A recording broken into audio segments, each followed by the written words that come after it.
It may seem a bit of a stretch to compare your driving with your spirituality, but when you stop and think, both are really about a personal journey of sorts.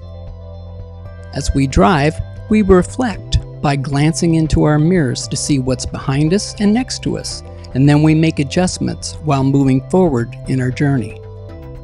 Okay, so it makes sense to do this behind the steering wheel, so it should make sense to reflect in our spiritual journey as well. After all, even Christ took time off the road in his ministry's journey to rest and meditate. So let's spend some time reflecting on how our driven life might reflect the way we live behind the steering wheel and in our own personal journey. Let's start by modifying the well-known bumper sticker, "What would Jesus do?" to something like this. What would Jesus do behind the steering wheel?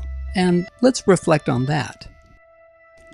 How do we respond when we're cut off by another driver?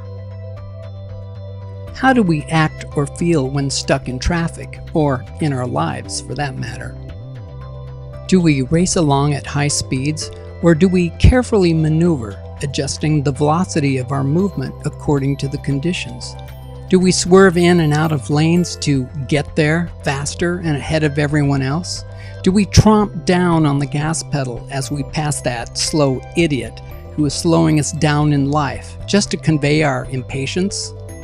Do we multitask behind the steering wheel just to save time, even though it might put ourselves and others at risk by diminishing our attention to the task at hand?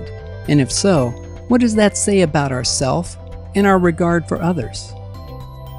What does the type of vehicle we own and operate say about us? We might consider what we are telling the world as to who we are, not only by how we drive, but what we drive.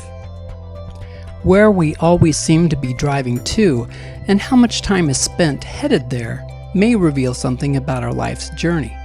A one-way 90-minute commute to a job means we spend a whopping 3 hours a day, or 15 hours of a 40-hour work week sitting in traffic.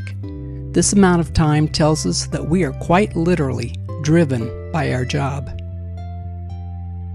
Finally, we might consider where we're driving on the weekends. Are we running errands, going to the store, visiting friends, going to church, running the kids around? Or can the car simply sit and rest? The destination of our driving illustrates some interesting aspects of our lives. So, where are we headed? Where do we want to end up? And how do we get there?